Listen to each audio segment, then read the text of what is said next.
साथी अब second stage मामाले first stage त हेर्नु भयो होला तुफान अब लग्नु भयो अब सेकेन्ड स्टेज चाहिँ हेरौँ है कस्तो लग्नुहुन्छ फर्स्ट यस्तो कडा छ अब सेकेन्ड झन् यो त मरिन्छ होला हौ बिस्तारै यार दुईवटा औँलाले ब्रेक चेप्ने बेला भइसक्यो मेरो अनि यहाँ त अनि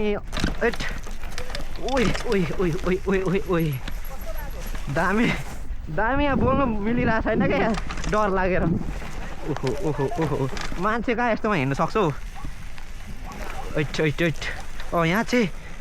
अलिकति सजिलै रहेछ जस्तो छ हेर्दा जति सिम्पल देखिन्छ त्यस्तो छैन नि बाख्रा हिँड्ने बाटो अनि ल्याएपछि हुन्छ मान्छेलाई बाख्रा जस्तो एनर्जी त छैन हाम्रो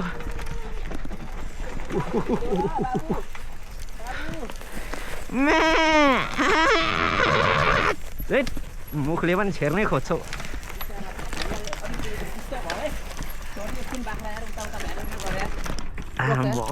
कन्ट्रोल ए म त यताबाट ठाडै गइदिने क्या भन्दै थिएँ त्यही त बाख्रा चर्नु ल्याउनु भएको होला हामीले चाहिँ खेदाउँदै रहेछौँ सरी बाख्रालाई हामीले डिस्टर्ब गर्यौँ अलिकति आऊ भाइ कि बाख्रालाई पनि साइकलमा हालेर लग्ने क्या हो त्यही त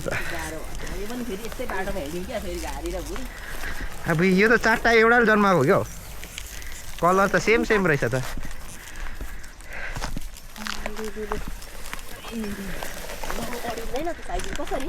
बाख्रा चाहिँ अडिने हामी किन अडिने कसरी खोइ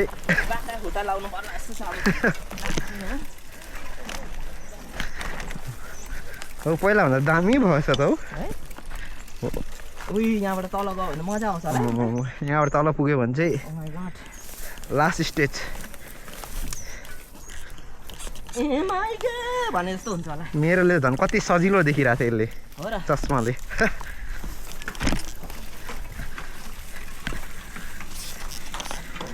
ए माइगे तोरे बिना पागल से स्टेज 3 ल यो अफ अन अनि अफ गर क्लिप बनाउने क्या